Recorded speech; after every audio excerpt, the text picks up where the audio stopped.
A very good morning to everyone, and sorry for this first false start. Very warm welcome to our policy talk, next policy talk, where we have the great pleasure of welcoming Valdis Dombrovskis, Executive Vice President with European Commission.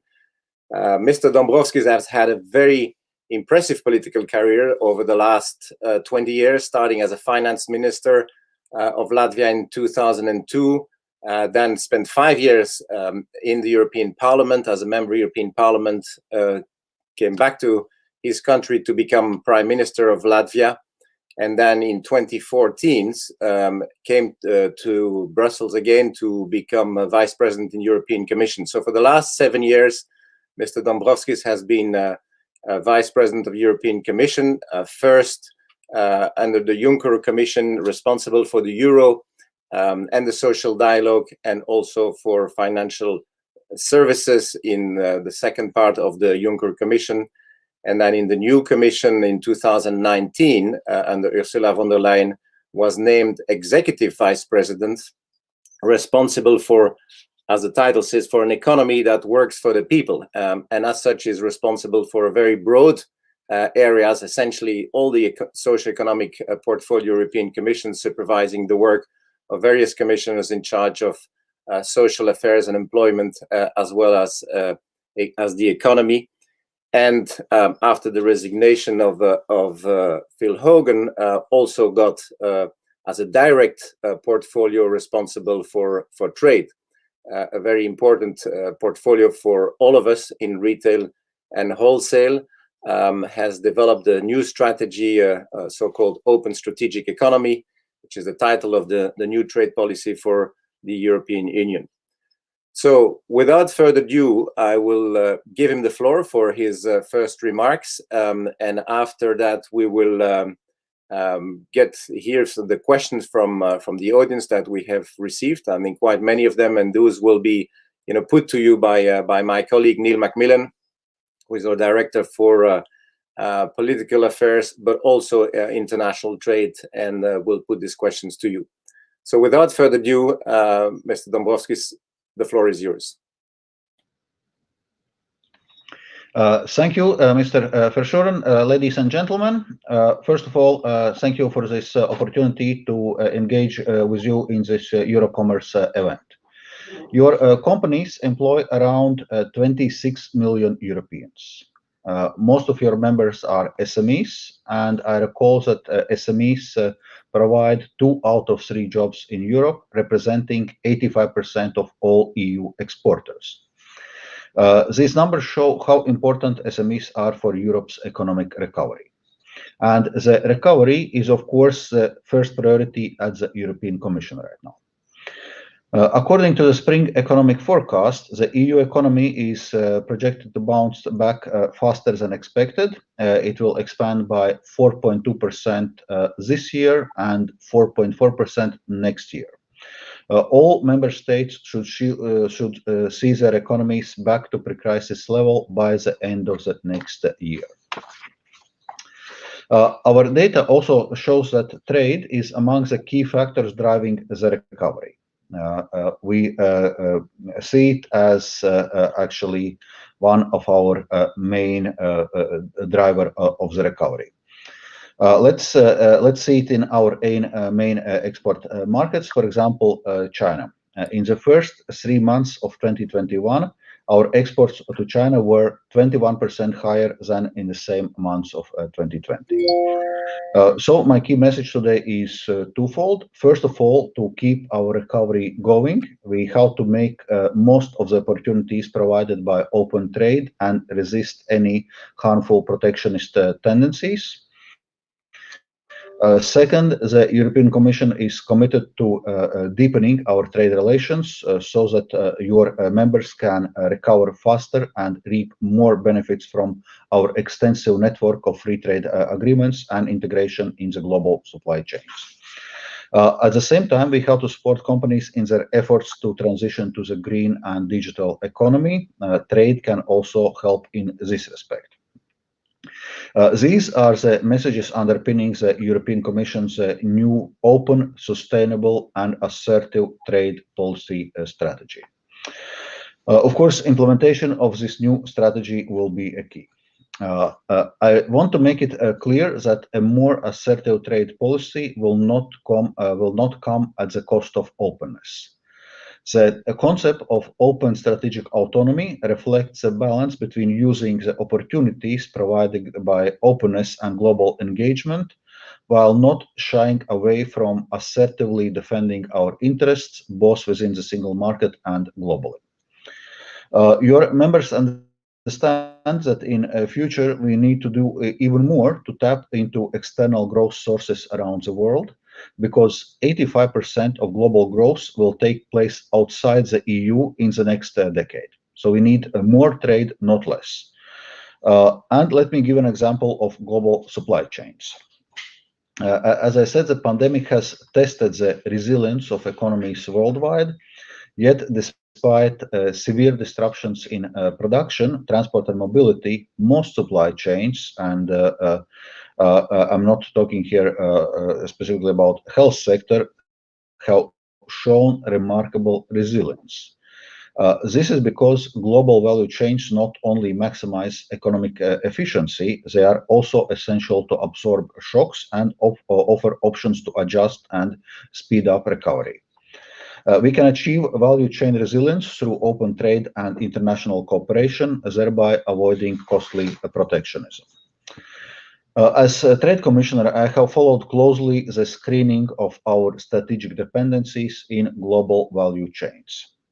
The European Commission has carried out bottom-up analysis based on trade data, which provides first insights. Out of 5,200 products which we assessed, which are imported in the EU, our analysis identified 137 products of which the EU is highly dependent, which represents 6% of the total value of imported goods. And about half of imports for these dependent products originate in China, followed by Vietnam and Brazil. For most of those products, however, industry itself is best placed to reduce dependencies, for example, through diversification of suppliers. However, of this group, 34 products representing 0.6% of the total value of imported goods are potentially more vulnerable, given their low potential for further diversification and or substitution with EU production. For me, the political message emerging from this analysis is clear. Trade is not a problem. Yes, we have to address today's dependencies in an efficient, proportionate, and targeted manner. And we have to work with our like-minded partners to strengthen the resilience of our supply chains. However, our biggest challenge lies in preventing the strategic dependencies of tomorrow, especially for inputs and advanced technologies that will be vital for the green and digital transitions. In this spirit, the EU has proposed to establish a Trade and Technology Council to deliver transatlantic leadership in the trade and digital area based on our shared values. I hope that this proposal will be endorsed by the EU-US summit next week. Secondly, our trade action should fully acknowledge that SMEs have fewer resources for internationalization. Currently, many of our SMEs find it challenging to navigate the world of global trade. This is something I feel very strongly needs to change. So, how we can help them? The EU is #1 trading partner for 74 countries around the world. We believe our companies, including SMEs, can use this foundation to grow and prosper.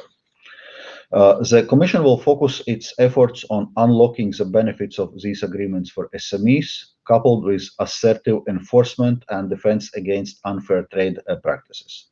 I'm pleased that these will be priorities of the upcoming Slovenian presidency. We already launched the Access to Markets portal to help SMEs navigate global trade. It provides multilingual information on 120 export destinations, and we streamlined the complaints system to make it easier for SMEs to report trade obstacles and barriers. We have also created a new ROSA tool for rules of origin self-assessment to facilitate the uptake of trade agreements and access trade-specific information. We put in place various EU internationalization instruments, such as the Enterprise Europe Network, as well as close cooperation with the Europe Business Organizations Network and with national and regional trade promotion organizations. The data we have at our disposal suggests that the share of SMEs in extra EU exports of services is around 40%. We want to build on that foundation. The potential for more is significant. So I'm committed to work hard to unlock that potential for the SMEs. Of course, trade policy does not occur in a vacuum. The implementation of our new strategy depends also on the evaluation of our key global relationships, and the global rulebook has to evolve as challenges arise. So let me update you on some recent developments. We continue to promote our comprehensive World Trade Organization reform agenda. I know this is a big priority for your members. I have established a strong relationship with the new WTO Director General, Dr. Okonjo Iweala, and the EU is supportive for her dynamic reform plans. We would like to reform the three main WTO functions: rulemaking, dispute settlement, and monitoring and deliberation. This is more important than ever, considering the need for a global recovery from COVID-19, as well as the digital and green transitions. It is of crucial importance to have a successful 12th Ministerial Conference later this year with concrete confidence-building outcomes. We will continue to make our case for reform at the appropriate level, including in the upcoming G7 summit. When it comes to relations with the United States, we have seen a clear improvement in atmosphere and a more constructive approach in Washington. I see many opportunities for renewed transatlantic leadership, including on WTO reform, the climate agenda, technology, including the creation, as I mentioned, of Trade and Technology Council, digital services, and the global level playing field. In terms of our bilateral work, we have largely focused on resolving the disputes of civil aircraft and steel and aluminium. Our teams are working hard to find common ground ahead of the summit next week. Let me now say a few words on China, which I know is of interest for you. I fully understand that your companies cannot ignore the importance of Chinese market as they plan for the future. A more reciprocal, balanced, and fair economic relationship with China is a key priority for the EU. So is a rules-based trade and investment relationship, both bilaterally and in the context of the WTO. The EU-China Comprehensive Agreement on Investment concluded in principle at the end of December, rebalances our economic relationship with China by covering many asks of the European companies, what they have been raising for decades when it comes to fair access and fair rules of engagement in the Chinese market. At the same time, as you know, the ratification of Comprehensive Agreement on Investment cannot be separated from a wider political context. The European Parliament has made it clear that there can be no talk about ratification while Chinese sanctions against members of European Parliament are in place. So the prospects and next steps concerning the ratification of agreement will depend on how the overall situation evolves.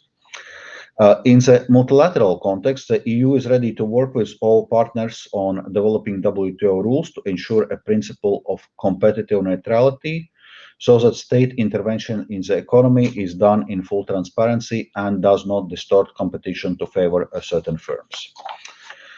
I have spent most of my speech on openness. I would like to say a quick word on making our trade policy more assertive. We need to strengthen our own capacity to defend European companies and European interests when others do not play by the rules. Our new tools include the International Procurement Instrument, of which member states just reached a general understanding, In May, the Commission presented a legal proposal for a foreign subsidies instrument to protect a level playing field in the single market. Foreign direct investment screening is in place since October last year and is proving successful with member states. We are also working on an anti-coercion tool to be unveiled by the end of the year. In addition, we'll continue to make use of our trade defense instruments to address unfair trade, and we'll continue to enforce our rights through the WTO dispute settlement. It is imperative that we strike a right balance between being open and assertive. This is the best way to safeguard and enhance our competitiveness. To conclude, ladies and gentlemen, I hope I have given you a useful overview of where we stand and how our trade agenda can support your businesses going forward. Now I am open to your questions and comments. Thank you. Thank you very much, Mr. Dombrovskis, for a very good overview on where you stand, and also ahead of an important week. I think you're going to meet your counterpart from the U.S. administration and particularly U.S. Trade Representative. So let me turn to my colleague Neil Macmillan, who I know we have received many questions from our audience, so I think let me hand over to him and see how he plans to get those questions to you. Perhaps we can have even a couple of questions at a time, if you agree, and I think you can address them. Neil. Thank you very much indeed, Executive Vice President. You've actually answered an awful lot of those questions already in a very helpful introductory set of remarks, but I will perhaps actually ask you. I think the audio is not very good, Neil. I think at least on my side. Okay. I wonder what's wrong. I would better turn up the sound. Can you hear me now a little bit better? It is a bit better, but not optimal. Okay. Well, I will try and go on, and if you can't hear me, I will try and move from where I am to somewhere where the reception may be a bit better. I just wanted to say you've, I think, answered quite a lot of the questions already in your very helpful introductory remarks, but maybe I can go into a little bit more detail on some of those points that you have made. And maybe I will take 3 questions at the beginning of a fairly general nature. And these have come from members of the audience. I won't read out all of the names because I have combined some of them. But first of all, you've talked obviously about how you are going to take forward the idea of open and assertive trade under the trade policy review. I wonder whether you could share with us a bit your vision of what trade might look like in 5 or 6 years in 2030, and whether the global trading system will look very different than it does now, and how the Commission might be thinking about that longer term planning. Second point is obviously in COVID, we've seen a number of countries resort, both within Europe and outside, to measures which could be interpreted as being quite protectionist. And there's obviously been this debate in Europe about making Europe autonomous in some areas. You touched on the question of dependency, but also on the other hand, this openness, so openness and autonomy, and how that will be balanced in the future. And maybe just one third point really on SMEs. Clearly, something that our members have said to us, who are SMEs, is that it's them that have the hardest choice when it comes to exporting, because they don't have the resources that larger companies have. It's often a binary choice between looking at trade barriers and thinking, I just can't do this, or trying hard but finding it a real great struggle. And how you've already mentioned how the Commission is going to help SMEs on that. But do you have any other ideas that SMEs might adopt in looking at export trade? So those are the 3 questions I'd like to perhaps ask you first. Thank you very much, Neil. Did you get those, or do you want me to repeat? No. I think questions were clear, so I can proceed straight with responding to them. Okay, thank you very much for those questions. So first on how trade could look by 2030. Well, that exactly was the purpose of our setting out our new trade policy strategy, because it indeed sets our trade policy for the next decade. And I already mentioned the key words: open, sustainable, assertive.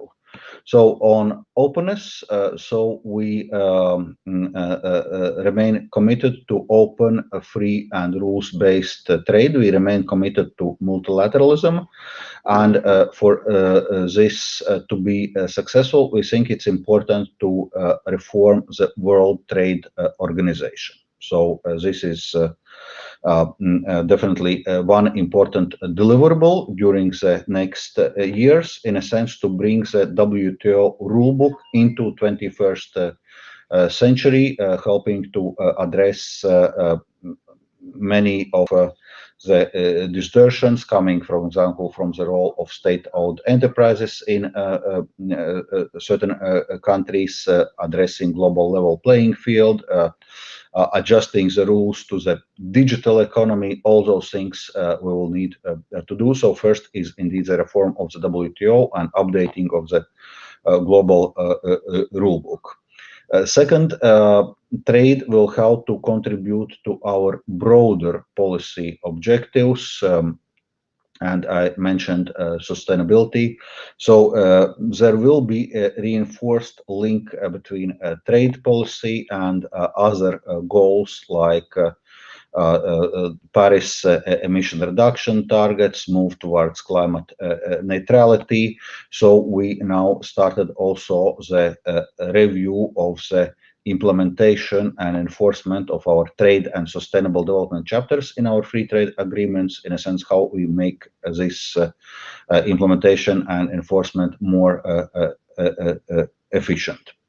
And finally, on assertiveness, I already outlined the number of tools which we have in our disposal and which we are currently developing to allow us to reap the benefits from a large network of free trade agreements which we are having. So those are the main directions which we want to develop now during the next decade.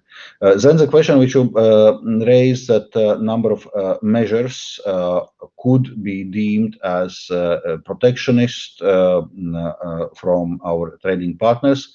That's why it's very important that when we are developing also our autonomous toolkit to defend ourselves when others are not playing by the rules, that we do it in a manner which is compatible with WTO rules. And when we are discussing different initiatives also within European Commission, I'm attaching a lot of attention to this, because I think it's important that EU is also leading by example in our commitment to multilateralism. So we cannot act in a unilateral way, because at the end of the day, it's going to be to the detriment to everyone, but notably to the European Union, because we are a global trading powerhouse. We are running, by the way, large trade surplus, so we can only lose from turning inwards. And on SMEs, I already outlined a number of initiatives which we have taken to provide information in an accessible way to our SMEs on the rules of global trade, whether it's rules of origin or general trade rules, to basically equip our SMEs to better use the opportunities provided by our network of free trade agreements. Also, I mentioned this single entry point, so we simplified the system how SMEs can file complaints if they face trade barriers in third countries.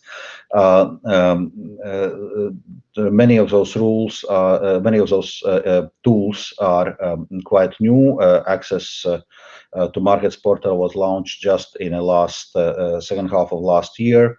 Also in the second half of last year, we created this position of Chief Trade Enforcement Officer, dealing also with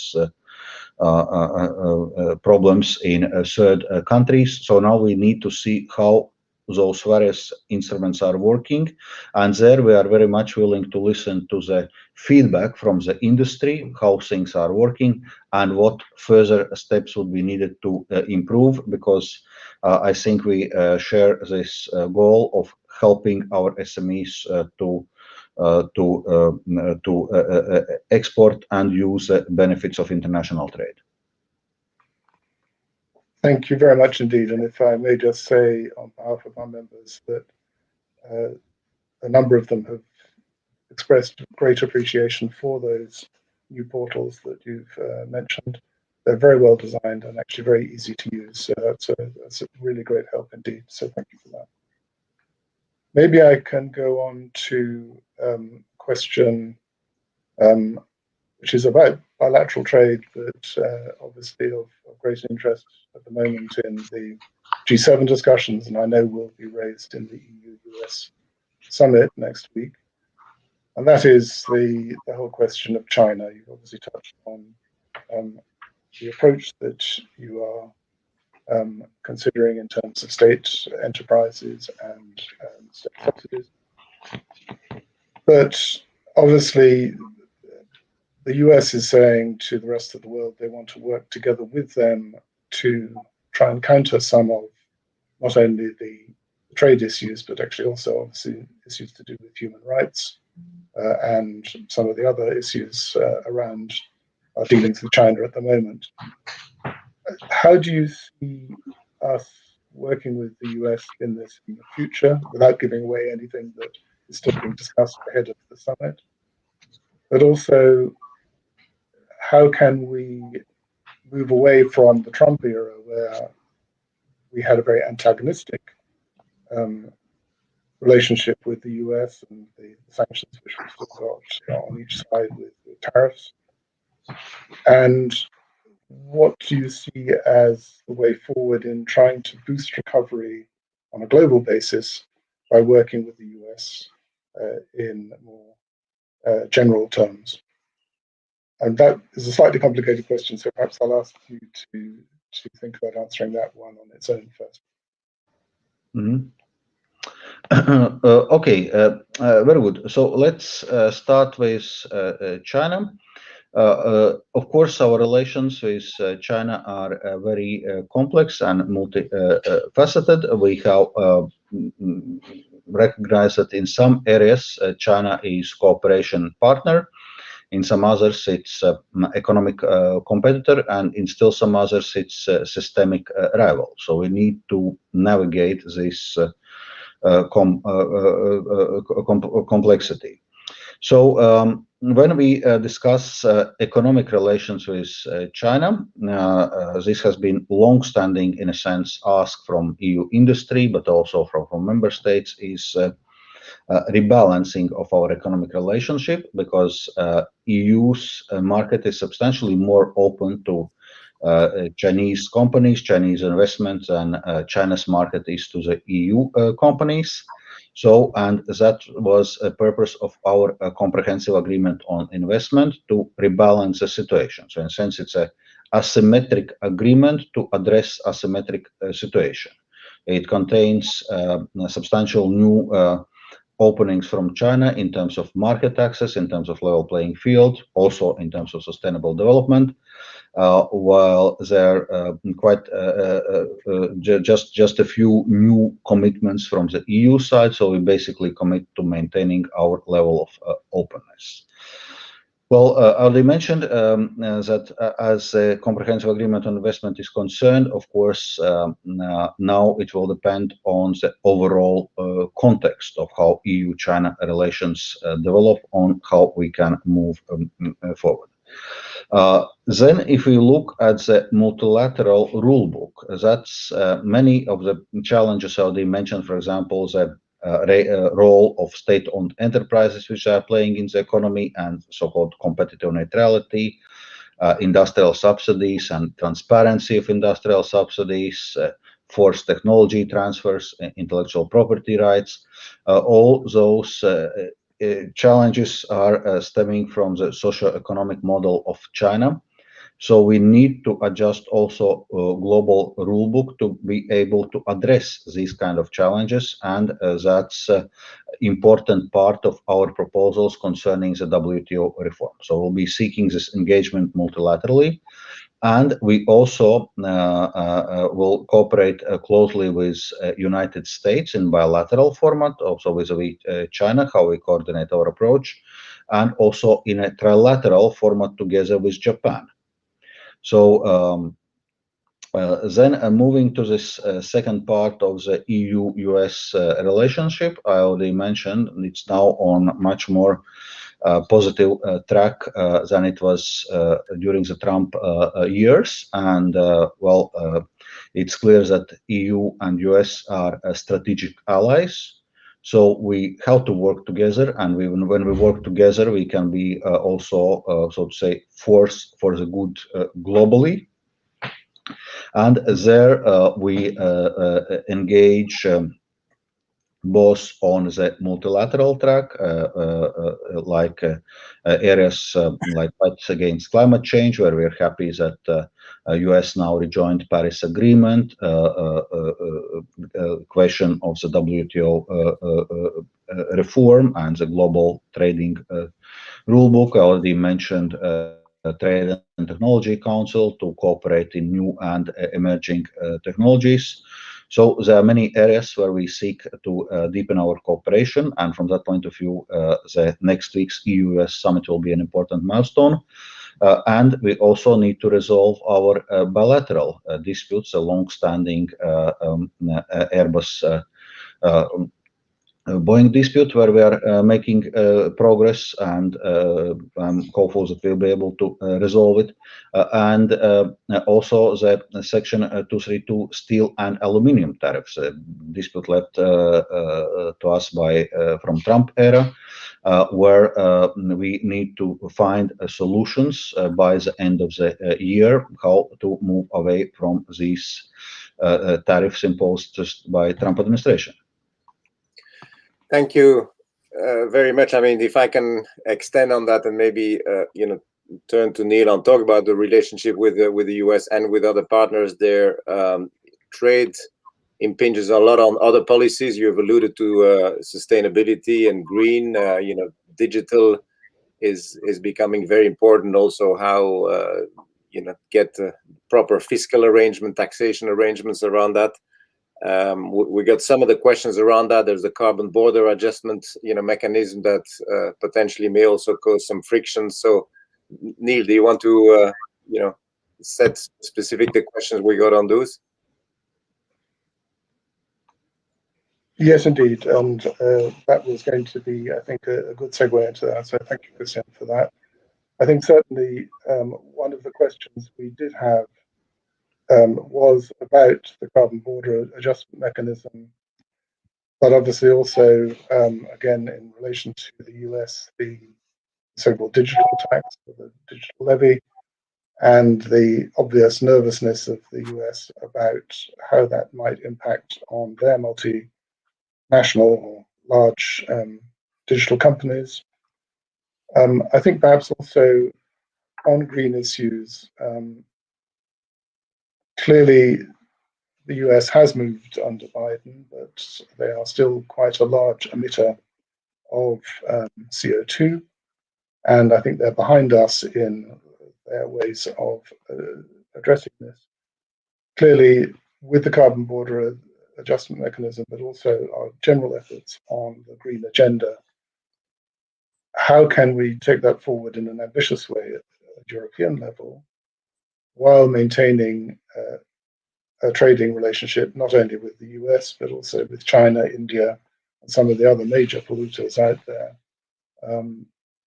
without this triggering an unfortunate, sort of trade dispute that we've had with the US in the past. Okay, very good. Thank you for those questions.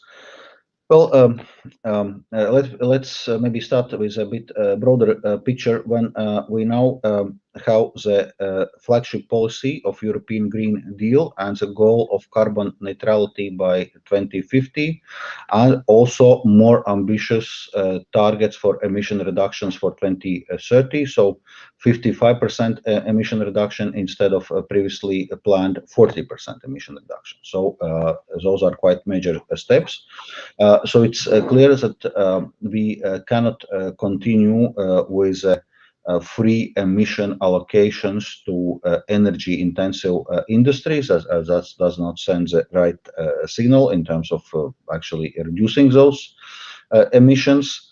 But we still need to address the problem of carbon leakage. If we start putting costs on carbon for energy-intensive industries in the EU, we need to see how we address it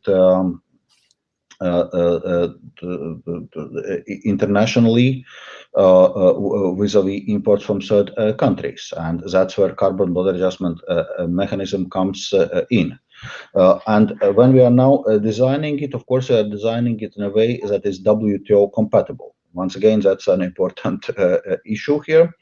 And there, in a sense, the main point is non-discrimination and avoidance of double protection. So in a sense, we cannot provide double protection to our industry, giving free emission allocations or at very low price, and then on top of this start applying some kind of levy on imports. So the two need to go, in a sense, hand in hand, phasing out free allocations with this levy on imports. But I would say that also other countries which engage in the work towards carbon neutrality and which are reducing their emissions to meet also their Paris targets, will also need to address the same problem of carbon leakage, including US has now rejoined the Paris Agreement. So in a sense, we are ready to discuss and to cooperate with US and see how it can also fit in a broader global fight against climate change. So that's on carbon border adjustment mechanism, but clearly WTO compatibility will be a very important element.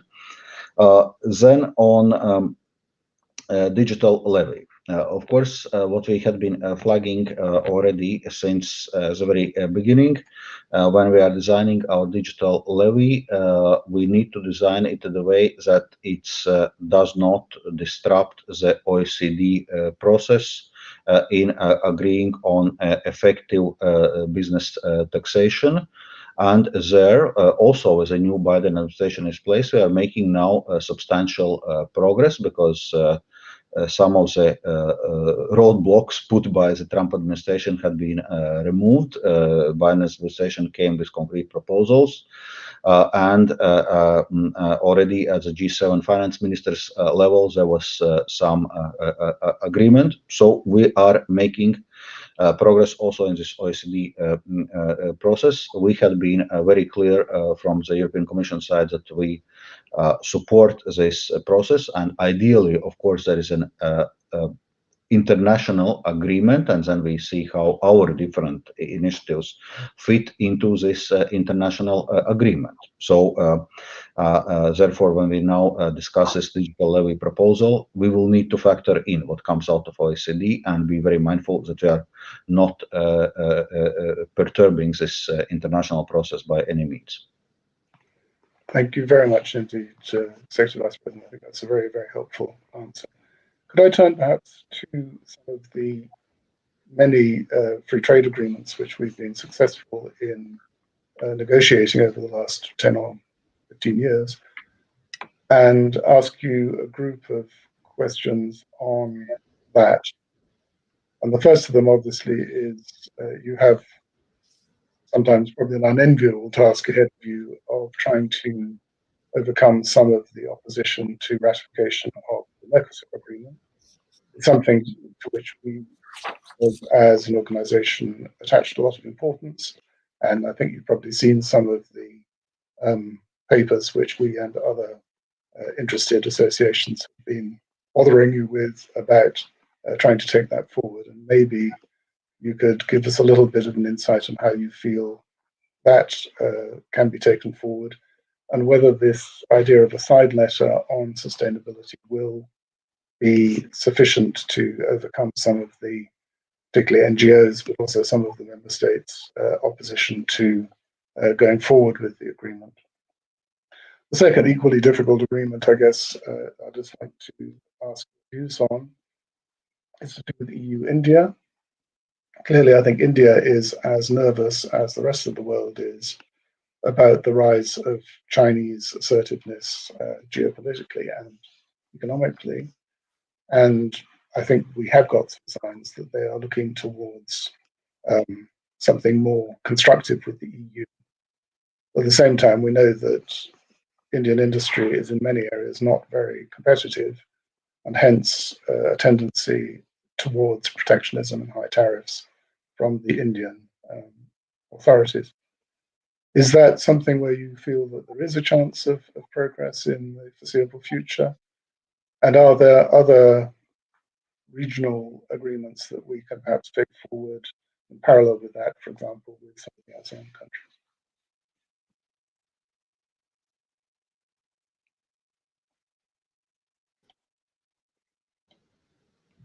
Okay. Thank you very much. Yeah, when we discuss specific free trade agreements, so let me start with Mercosur. On Mercosur, I think I do not need to convince this audience on the economic value of Mercosur agreement in terms of the potential tariff savings. Is the largest agreement ever negotiated by the European Union. Mercosur is a large and highly protected market, and this agreement is a first which Mercosur is signing with a major partner. So EU would have a substantial first mover advantage. So there is clearly a strong economic value in this agreement. At the same time, we are aware of the concerns both regarding the sustainability, notably deforestation in Amazon, and also on agriculture. So as regards sustainability, well, a side letter, I would say, sounds a bit weak. So we are looking rather at additional binding commitments in the area of sustainability, which would allow to unblock the situation and move ahead with the ratification of Mercosur agreement. And we are already in contact with Mercosur authorities to discuss exact content and possible potential form of this additional commitments in the area of sustainability. Then on agriculture, it must be said that we have been very careful when negotiating the sensitive agricultural sectors, like, for example, beef, where our tariff rate quota is at the level more or less of 1% of total EU beef consumption, if we discuss specifically beef, and below the current levels of import from Mercosur. Just to give one concrete example, we have been quite careful to negotiate the sensitive agricultural sectors. But it's clear that this work on convincing stakeholders, many different stakeholders on the Mercosur agreement, it's going to be a complicated one, and there we count also on the voice of business in in supporting the agreement and in emphasizing the economic case for this agreement. Then, as regards India, as you know, we recently relaunched our free trade agreement negotiations because it's true there is lots of potential, untapped potential between EU and India in terms of trade, because currently India is EU's 10th largest trading partner and accounts for 1.9% of the overall EU trade. So clearly there is a scope for improvement. This was, I would say, the positive takeaway from EU-India summit to relaunch the free trade agreement negotiations.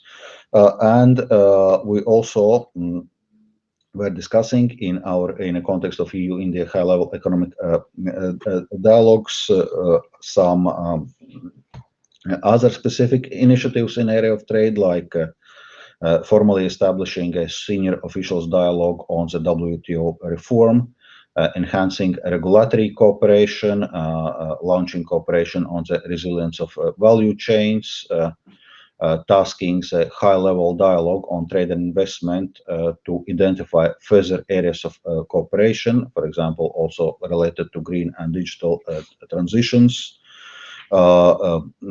addressing specific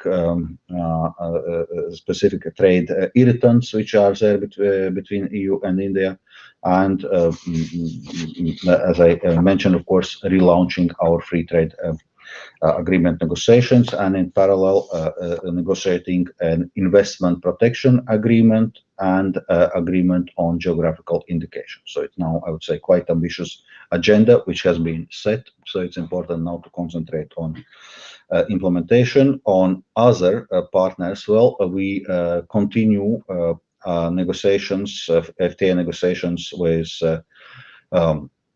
Australia, New Zealand, Chile, Indonesia. So it's important we continue to make progress on those. We will be modernizing our economic partnership agreements with different countries and regions in Africa. We in generally have set Africa and EU's neighborhood as priority regions with whom to facilitate deepen trade and investment ties. So clearly we'll be present in the world with our trade agenda. Thank you very much, Commissioner. And just on your point on the need for support from the business, I can assure you that we will continue, as we have in the past, never missed an opportunity to issue a press release or do anything in support of all the ratifications and adoption of all the agreement, whether it was with Japan or with Vietnam, and as well as, of course, with Mercosur. So I think we retailers, but also particularly wholesalers, international traders, are the engine and, of course, the beneficiaries of international trade. So for us, trade is important, and as you indeed just did as well, putting things into perspective, because if we take the example of indeed beef, it is very important that to highlight how the EU has negotiated very carefully, bearing in mind indeed the interest of beef farmers and the beef industry in Europe, so that trade happens in a way that also preserves the competitiveness and indeed also the European way of life in terms of our farming models. So and I think to put these numbers into perspective, and I think that they can be a win-win situation. Neil. Thank you very much. I think we still have time for one or two questions before I thought, yeah, we've got about 10 minutes left, so I think I could perhaps move on to some slightly different issues. But I'd just like to say to the Executive Vice President, we are indeed working with other associations who are supporting the Commission in their efforts on Mercosur. And I'm not sure whether the statement has come out yet, but we are doing something in support of your efforts on getting that ratification through. And I can perhaps summarize what Christian said in saying that we're also one of DG Trade's and yours greatest fans in terms of the efforts you make on free trade. Now, I think to finish off, there are three issues that I'd just like perhaps to ask your views on, if I may. You mentioned the anti-coercion mechanism in your introductory remarks.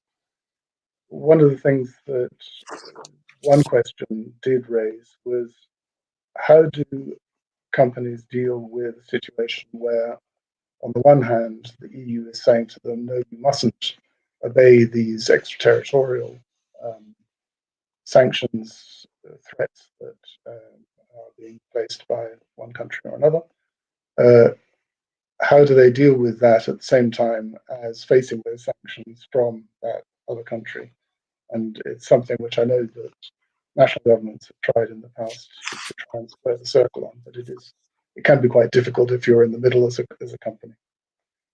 Second question really is to do with due diligence and the whole question of the responsible supply chain, of which we are a very strong supporter. But how do you see that mandatory instrument fitting into the future in trade agreements of a regional or multilateral basis in the future? And I guess the last question, which is sort of related to that as well, is how far is the Commission able, in that context, so to pursue the fair trade agenda as well? So those are the three questions. And this will be actually the final round of questions. Right after that, we'll wrap up. Thank you, Commissioner. Yeah. Yeah, okay. Thank you very much for those questions. So first on anti-coercion tool. So the idea of anti-coercion tool is the following, that it would allow European Commission, if there are specific situations of coercion where a third country is in a sense coercing EU or its member states of taking or not taking certain policy action, that we can take trade, investment or other restrictions towards this third country which is exerting pressure or coercion against the EU. So that's a basic idea of this instrument. Currently we are still in a process of a stakeholder consultation, and internal reflection is still ongoing. So if there are also some observations from EuroCommerce, we are ready to listen, to take them on board, because generally speaking, we intend to propose legislative proposal towards the end of the year. So there is still a bit of a time. Then, as regards due diligence, yeah, this proposal of due diligence is also in preparation, basically ensuring that European companies are not sourcing the goods and services coming from serious human rights or environmental violations. That's a basic idea. Of course, we're aware of also concerns which especially SMEs representatives are saying on potential administrative burden and possibilities of SMEs to track the value chain. So something which we'll need to take into account when reflecting on specific design and requirements of the proposal, because it's clear that it needs to be feasible and workable for the SMEs, that we do not create some substantial problems for our companies. But I think the basic aim is very clear and very much needed. Then on the last question on fair trade, I don't know if you meant it in a narrow sense of what is called fair trade. Well, on this, as you know, from European Union, from European Commission side, we are very supportive of different fair trade initiatives, providing specific support for responsible sourcing, for responsible practices. There are concrete examples. For example, relatively recently, I was participating on events on fair cocoa initiative, to give a concrete example. So this is a policy area which we will continue to support. And generally, if you look at our sustainability agenda in a broader trade policy, in a sense, we are moving the overall trade in the direction of the very same aims of what we call fair trade. So definitely this strengthening of the sustainability dimension of environmental and social responsibility of the trade policy is going to be important work direction in coming years. Thank you. Thank you very much indeed. I'll hand over to Christian now to do the last couple of minutes. Very good. Well, not much to add other than big words of thanks to you, Commissioner Dombrovskis. We really appreciate that you shared with us in a very, open and candid way the challenges of trade. I think we all collectively have challenges to continue to highlight the benefits of open trade. I mean, too often indeed in the political discourse, there's often a lot of pushback, and we all know where protectionist tendency can lead us, and therefore we have, collectively to use all the tools of political persuasions and excellent communication in highlighting the benefits of trade, not only for us as a sector that strives and depends a lot on open trade in order to provide consumers and also business customers for the wholesalers very much a lot of benefits in terms of choice, most competitive prices. But I think also indeed for all the citizens and how indeed in terms of improving the purchasing power of citizens, trade is important, but at the same time indeed recognizing that trade also brings some externalities, and that I think we have to flank trade policies with the right sort of policies in terms of social justice, equality, and sustainability to protect our environment, and for that we also, I certainly believe that Europe, with its model and its values and beliefs, is at the right place to lead, to really be the thought and moral leader of that in the world. I think it's very pleasing to see that the United States is coming back into the discussions, and as you said, Valdis, I think very important that the US and EU go back to be strategic allies in those debates. And again, you can count on EuroCommerce supported to do that. So I wish you end of the day a good weekend, good luck next week as well in the very important summit. You will play a very important role into that in the EU-US summit. And for all audience, thank you very much for having participated. Our next policy talk will be in the next 2 weeks. There is a change of date. Just I want to alert everyone. Christel Schaldemose, who is the rapporteur on the DSA file, is not available on Friday next week, so we will postpone that most probably on June 25. But be on the lookout and stay tuned. Then you will receive our usual notification, from us. And then we have a next policy talk with Commissioner McGuinness on the 29th of June, and then we're already preparing our program for the second half of the year. So on that, again, Executive Vice President, thank you very much for your participations, and to all our audience, thank you for listening and for joining and for participating and engaging with your questions. Thank you to my colleagues, Neil and Vincent in the back end office, and we'll look forward to seeing you again. Thank you. Thank you. Thank you. Bye-bye. Bye-bye.